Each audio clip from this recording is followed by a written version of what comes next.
باس لەو قەرەبواناکەین کە بۆ زیان لە کەوتوانی لافاوەکەی هەولێر دەبوو لەجێ خۆیان بووایە. دوایەوەی لە مانگی 12 ساڵی ڕابردووە لافاوێکی گەورە لە شاری هەولێر ڕوویدا حکوومەتی هەرێمی کوردستان بەڵێنیدا کە قەرەبووی زیان لە کەوتوانی و لافاوە بکرێتەوە، بەڵام ئێستا دەست بە دابشکردنی قەرەبووەکە کرا و هاوڵاتیان لی ناڕازی نۆڵێن کە بەراورد بە زیانەکان قەرەبووەکە زۆر کەمترە. بۆ قسەکردن لەسەر ئەم بابەتە لە ستۆدیۆکانمان لە هەولێر و میوانداری ڕێباز بیرکۆتی سەرۆکی فراکسیۆنی یەکێتی لە ئەنجومەنی پارێزگای هەولێر دەکەین. کاک ڕێباز سڵاوت لەبێت. وەک دەزانین دوای ئەوەی کە ئەنجامی لێکۆڵینەوە خەمڵاندنی زیانەکان ڕاگەیەنرا و هاوکاریکی زۆر پێشکەش بە پارێزگای هەولێر کرا بۆی قەرەبووی زیان لە کەوتوانی هەولێر بکرێتەوە، بەڵام تا ئێستا کە قەرەبووەکە ڕاگەیەنراوە بەپێی پێویست نیامێت پرسیارەکە لەوە دەست پێ بکەم قەرەبووکردنی هاوڵاتیانی هەولێر یاخۆ زیان لە کەوتوانی لافاوەکەی هەولێر بەکوێ گەیشتووە؟ بەڵێ سەرەتا بەیانیتان باش هەردوو خاتوونی بەڕێز و بەیانی بینەرانی کورسات نیوز باش. من پێویستە پێشە چێک باس بکەم لەسەر بارودۆخەکە ئیجادەینە سەر وردەکاریەکان. یەکەم بەداخەوە لە هەردوو لافاوەکە لە لافاوی یەکەم و لە لافاوی دووەمیش زیانێکی زۆر بەر هاوڵاتیانی شاری هەولێر کەوت بەگشتی و بەداخەوە تا زیانی گیانیشی لێکەوتەوە. ئەوەی زیانی مادی متەنەوەعە، مەسەلەن هەموو شوێنەکان وەکو یەک نین و هەموو زیانەکانیش لە هەموو ماڵەکان وەکو یەک نییە لە شوێنە گشتیەکانی تر یا لە دووکان یا لە سیارەکان، یعنی جیاوازە زۆری زیانەکان. سەرەتا پێویست بوو حکوومەتی هەرێمی کوردستان بودجەیەکی تایبەتی هەبایە بۆ حالەتە لە ناکاوەکان، یعنی لە هەموو عرف و شوێنی کارکردنی ئەوانەی کە وەکو حکوومەتی موئەسەساتی بێت ئەبێ بودجەیەکی هەبی بۆ حاڵەتی لە ناکاو. حاڵەتی لە ناکاویش چینە؟ ئەم شتانن کە بە قوەی قاهیرەیە خارجی ئیرادەی ئینسان شتەکان ڕۆدایە، ئەوانەی کە ئینسان بۆنە سەبەب بۆ دروستکردنی عادیسە و کێشە و دوای ئەوە بێتەوە دەرس وەرگری کە شتێک ڕووەدا دەرس لەم زیانە وەرگریت و پاشیەوە بیتە سەر ئەوەی کە غەڵەتەکان کە هۆکارەکان چارەسەر بکرێن. بەداخەوە هێشتا وەکو پێویست ئەو شتانە نەچوونە بواری جێبەجێکردن. ئێمە لە ئەنجومەنی پارێزگای هەولێر و بەڕێ سەرۆکی ئەنجومەن بە دوای چەندین دیدار و گفتوگۆمان وەکو وەزیفەی خۆمان و کە نوێنەرایەتی خەڵک دەکەین هەوڵماندا کە ینی پرۆژەیەکی باش پێشکەش بکەین لەگەر خەڵکی اختصاصی لەگەر مهندسی باش و پرۆژەکە پێشکەشی حکوومەتی هەرێمی کوردستان کراوە بۆ ئەوەی کە پارێزگاری شاری هەولێر لە لافاوەکان یا ئەو زیادە ڕۆیانەی کراینەکە ڕێڕەوی ئاوەکان ئەو کۆمپانیا و شارە دروستکراوانە کە ئاگدار کراینەوە کە ئەمانە ڕێڕەوی ئاویان گرتووە و پێویستە هەر بگیرێن، ینی قڵاع بکرێت بۆی ڕێگای ئاو بکرێتەوە. ئەمانە کۆمەڵێک شتن کە ڕەبتیان بە مەسەلەی لافاوەکە هەیە. باشە. مەسەلەیەکی تر داتاکانە. داتاکانیش ئەوەیە کە زیانەکان زیانی ماڵ 3183 ماڵ بەگشتی ژیانی بەرکەوتووە و 408 خانوو زیانی بەرکەوتووە، 350 دوکان و 1189 ئۆتۆمبیل. شێوازی قەرەبووەکە بەپێی ئەم لیژنانەی کە لە محافەزە دانرا بوو پێی ئەو ئیمکانیەتی لە بەردەستی لیژنەکەدا بوو. ئەگەر گوێبیستی دەنگی منی بە شێوەیەکی گشتی ئامارەکانت خستە ڕوو شێوازی قەرەبووەکان یاخود ئەو لیژنانەی کە ئامادە کرابوون بۆەوەی قەرەبووی زیان لێکەوتوان بکەنەوە لەسەر چ بنەمایەک ئەم قەرەبوویان دەستنیشان کردووە؟ بەڵێ لیژنەکە لەسەر ئەساسی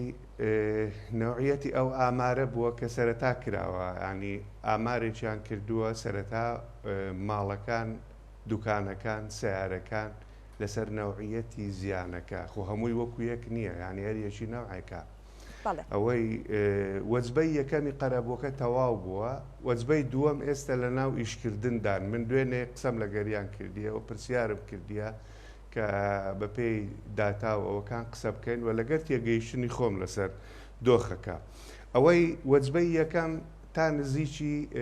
4 ملیۆن دیناریان دەدا بۆ ئەو ماڵانەی کە زیانیان بە بەرکەوت بوو بەڵام ئەم جارە ناقص 2 ملیۆنە یانی هەندێکی 2 ملیۆنە هەندێکی 1.8 ملیۆن هەندێکی 1.5 ملیۆن ینی ملیۆن هۆکاری ئەم جیاوازیە چی بووە مەسەلەی سیارەکان مەسەلەی بەڵێ هۆکاری ئەم جیاوازیە چی بووە کە ئێستا گەیشتۆتە کەمتر لە 2 ملیۆن یا 2 ملیۆن لیژنەکە دەرێن ئێمە ئیمکانیەتەکەمان مەحدودە یعنی پارەکە ئەوەندەیە ئێمە توانین بە پێی ئەو پارەی لە بەردەستە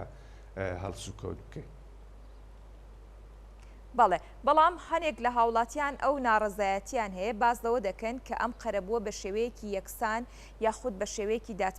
دادپەروەرانە نەبووە ڕەنگە بەشێک لە هاوڵاتیان زیانەکانیان کەم بوو بێت و بەشێکی دیکە زیانەکانیان زۆر ببێت بەڵام ئەو پارەی کە وەریان گرتووە ڕەنگە هاوسنگ بێت وەکو یەک بێت یاخود بڕێکی زۆر زۆر کەم جیاوازی هەبێت بە بڕوای ئێوە ئەمە لە جێگەی خۆیایەتی ئەبێ بە سەیری شتەکەکەین بە واقعی یعنی بە ئینسافەوە ئینسان سەیریکە ئێمەش لە ئەنجومەن گلەی خەڵکمان بۆ هاتووە کە لەسەر ئینتیمای سیاسی خەڵکەکە فەرق و جیاوازی پێکراوە بەڵام تۆ سەیرەکەی مۆزەفێک کە مۆزەفی مکەلەف بە خدمەت عامەیە یعنی ئیشی گشتیەکە هەر کەسێک مخالەفە لەسەر ئەم شتە بکە یعنی جیاوازی لەسەر ئینتیمای سیاسی بکە کارێکی زۆر خراپ دەکا و کارێکی ناجوامێرانە دەکات لەبەرەوەی لافاو فەرقی بە کەس نەکردیە وەکو چۆن دژمنەکانی کورد فەرقیان بە کورد نەکردووە لە هیچ شتێک نەیان پرسیەوە ئینتیمای چیە لافاویش خۆ فەرقی بەوە نەکردووە ئەوە یەکێتی ئەوە پارتی ئەمە شوعی ئەمە زەحمەت چێشە نا بەڵام ئەو مۆزەفەی بەم عەقلیەتە کار دەکا من لێرەوە بە مۆزەفەکی خراپ و بەوەی دەزانم کە بە واجبی ئەساسی خۆی هەرناسی وەکو ئەوەی کە مۆزەفی مکەلەف بە خدمەت عامەیە لە حکوومەتی هەرێمە مخالفی ئەم یاسا کارپێکراوانەیە کە لە هەرێمی کوردستانە هەیە پێویستە بە پێی حەق و عەدالەت کە چەند زیانی بەرکەوتووە و ئەوەی کە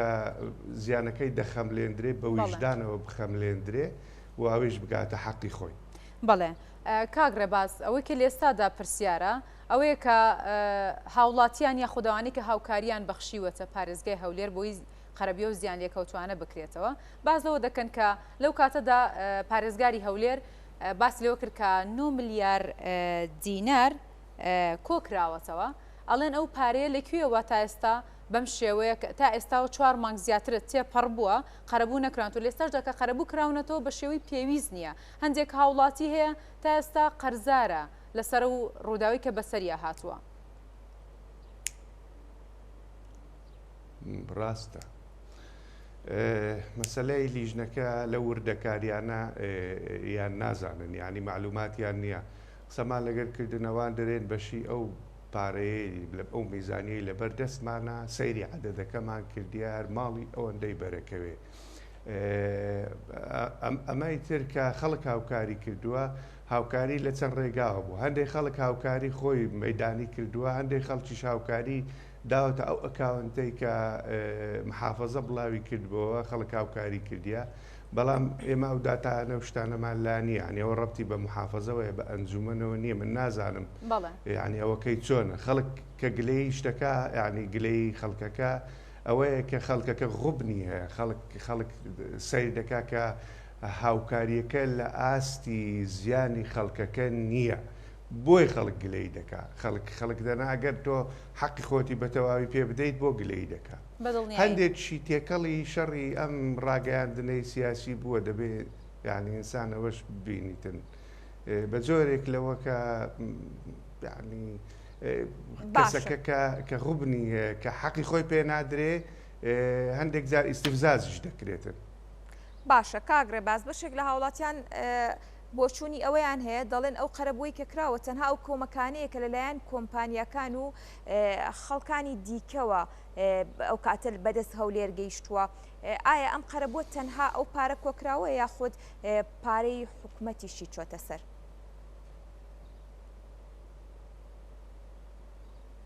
والله بەنسبەت ئێمە وەکو باسم کرد ئەمە نهاتوێتە ئەنجومەن و پرسیاریشمان کردووە نەگەیشتینە ئەنجامێکی باش ینی بۆ ئێمە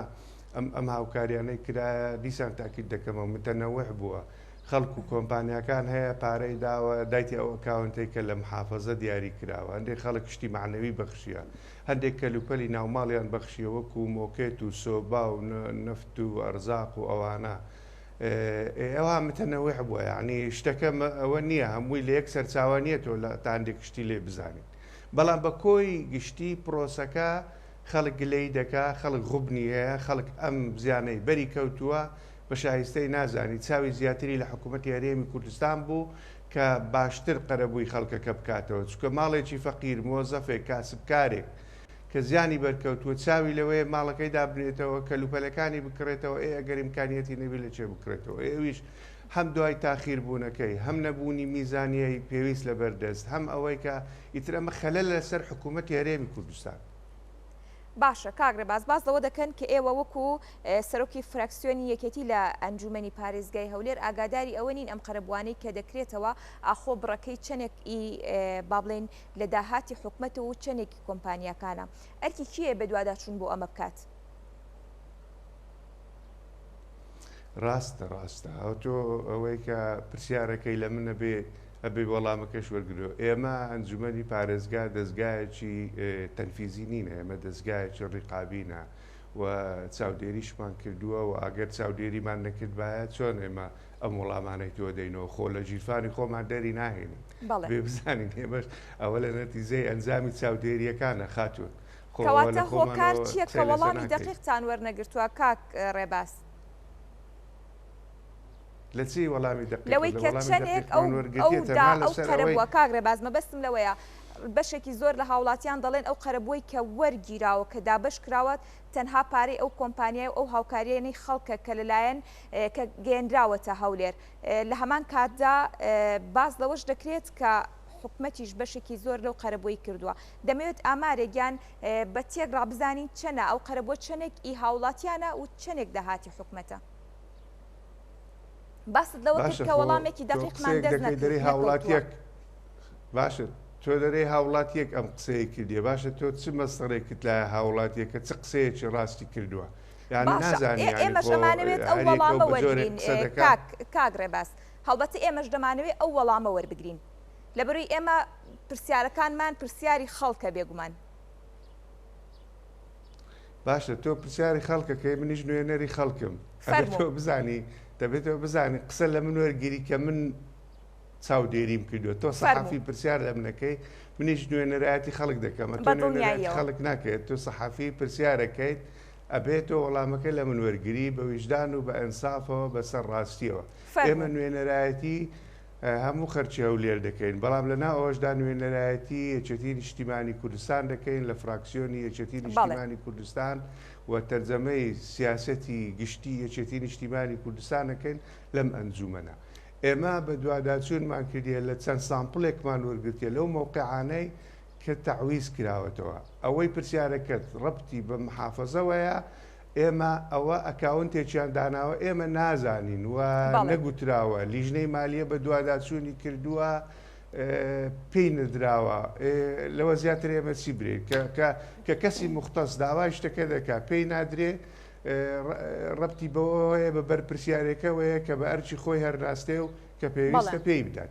باشە کاگرێ باز پێی ناداری تر بەڕاستی ئەمە جۆرێکە لە نەقس باشە زیان لەکەوتوانی لافاوکە باز لە بێهەڵوێستی و بێباکی حکوومەت دەکەن لە کاتێکدا تۆ کەمێک پێشەسا باس لەوە کرد کە ڕەنگە هۆکاری سیاسیش لە پشت ئەوە بێکە خەرەبووەکان بە شێوەیەکی دادپەروەرانە دابش ناکرێت بەسەر زیان لێکەوتوانە پێ دوای هۆکاری سیاسی هۆکارێک بێ بۆی کەم جیاوازیە بکرێت یاخۆت لەبەرەوەی ئەمە هەر دانیشتووی پارێزگای هەولێرن و دانیشتوانی خۆیانن دەبێت ئەم جیاوازیە بکرێت لە کاتێکدامە بەرژەوەندی گشتیە نەخێر نا ئێمە پێشی ئەم دۆخەش قسەی خۆمان کردیە لەسەری بۆ برایانی سیاسی هەریەکە و بۆ مەرجای خۆمان کە پێمان گوتینا قاعدەی یەکێتی نیشتیمانی کوردستان لە شاری هەولێر لە ژێر غوبندا دەژیت و هەتا لە ئیداراتی مەحەلی لە زۆر شوێنە لە ڕێگا پێدانە لە شارەوانیە لە حکوومەتی مەحەلیە لە ناحیە لە زراعە لە زۆر شوێنە خۆماوەمان دەمێکە بە قیادەی سیاسی گوتیە یعنی پێویست بە هەڵوێستێکی جددیان هەبێ یعنی ئێمە بووینە زەحیە ئەم ململانەیە سیاسیە ناشەریفانەیە کە زیانمان لە دەستی کردووە بەس ئایا بۆ کادەی سیاسی هەڵوێستێکی نەبوو ئێمە لە حکوومەتین ئێستا من خۆم بەش بە حاڵی خۆم وەکو ڕێباز من پێم وابی ئێمە لە حکوومەت ئێمەش بەقەدەر ئەوەی بە ئەندازەی ئەوەی بەشدارین لە حکوومەتی هەرێمی کوردستان مەسئولیاتمان لەسەر شانە و ئەگەر بە دڵمان نییە و ئەگەر خلاف هەبوو ئەگەر چارەسەر نابوو بۆ نەکشینەوە پێویست بابوو بکشابینەوە ئێمە لەگەر جەنابی کاقوبات کە جێگیری سەرۆکی حکوومەتی هەرێمی کوردستانە سەرۆکی تیمی یەکێتی نیشتیمانیە لە کۆبوونەوەکانە زۆر بەڕاشکاوی هەموو فراکسیۆنەکە مەوجود بۆ قسانەمان کردووە غوبنەکەمان باس کردووە بۆ نەکشینەوە لە حکوومەت ناکرێت ناو حکوومەت بی و دژی حکوومەت بی بەڕای من دەبا ئێمە هەڵوێستمان هەبی و بکشینەوە و برین بە جەماوەری یەکێتی نیشتیمانی کوردستان بە خەڵکی خۆمان برین ئەمە حقیقەتەکە بەڵێ کەواتە هەڵوێستی ئێوە وەک یەکێتی نیشتیمانی کوردستان سەبارەت بەم قەرەبۆی زیان لێکەوتوان لێستا دەکە لە جێگەی خۆی دانیە جگەلەوەی 4 مانگ زیاتر تێپەڕ بووە کە دەبوو ڕاستەوە خۆ حکوومەت قەرەبووی زیان لێکەوتوانی بکردایەتەوە بەڵام کاتەکەی زۆر دواکەوت و لێستاش ئەوەک دەزانین لە جێگەی خۆی نییە هەڵوێستی ئێوە وەکو پێشتری ژاماژەم پێداکو فراکسیۆنی یەکێتی لە ئەنجومەنی پارێزگای هەولێر سەبارەت بەو بابەتە چییە بەو پێی هاوڵاتی هەر پارێزگایەک بێت کوردن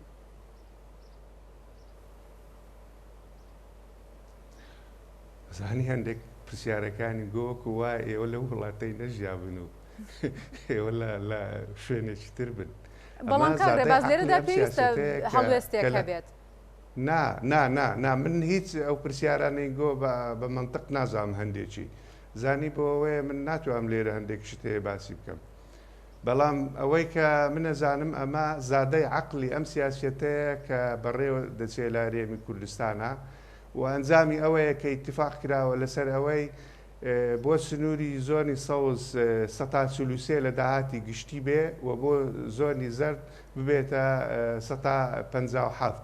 یعنی لە 100%ەکەی لە هەردوودا لەو 200 ملیارەی کە دێوە لەگەر داهاتی نەوتە ئێمە خۆمان وەکو یەکێتی ینی ئەوانەی لەسەرەوە ڕازی بوون بەم ئەوەیە ئێستا خەڵکی هەولێرێ بوویتە زەحیە یعنی خەرکی هەولێر و قاعدەی یەکێتی و یەکێتیەکانی شاری هەولێر بووینە زەحیە یعنی دەبا قیادەی سیاسی ئێمە لەسەر ئەم شتە هەڵوێست وەرگری نەک بێ دەنگ بێت باشە کاک ڕێباز بابەتێکی دیکەیە بەشێک لەو هاوڵاتیانی کە قەرەبوو کراونەتەوە ئەو بڕەپارەیە وەرناگرن دەیانەوێت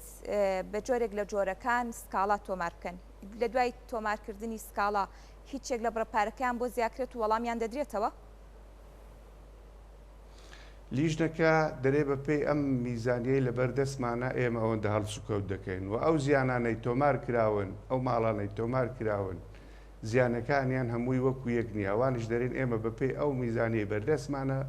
دەیدەین ئەوەی ڕازیەوەری دەگرێ ئەوەی ڕازی نێوەری ناگرێ ئەوە دەتوانی بۆ خۆی شکایەت بکا بچی لە دەستگاکانی قانونی داوای خۆی بنووسی بەڵام خۆی من پێشی ئەو شتانەش بێتە ئەو وردەکاریانەش باز بکرێ ئێمە گوتمان خەڵکەکە غوب نییە یعنی مەخدورە هەست بە غەد دەکات هەست بەوە دەکات دەبایە حکوومەتی هەرێمی کوردستان میزانیەیەکی باشی هەبایە لەم هەموو داهاتەی هەرێمی کوردستانە بیتوانی باە بە تەواوی قەرەبووی خەڵک بکاتەوە یعنی خەڵک گلەیی نەکالەوە ینی خەڵک لەوەوە حکوومەتی خۆی خۆماڵی داهاتێکی زۆر نەوتێکی زۆر خەڵک داوایەوە دەکا کە حەقەکەی خۆی پێ بدرێتەوە نەک بە پچڕی و نەک بەوەی کە تۆ برەی کاکە ئەوەندە ئیمکانیەتەکەیە بەڵام ئەوەی کە ئێمە قسەمان لەگەر کردوونە ئەو لیژنەیانە ساحب قەرار نین ئەوانە موەزەفن و ئەو پارەی بۆیان دیاری کراوە چنە و پارەی دەدەن بەڵێ زۆر سپاس بۆ ڕێباس بێرکوێتی کە بەڕێزیان سەرۆکی فراکسیۆنی یەکێتی لە ئەنجومەنی پارێزگای هەولێر لەگەڵمان ئامادەبوون سپاس بۆ وەڵامدانەوەی پرسیارەکانت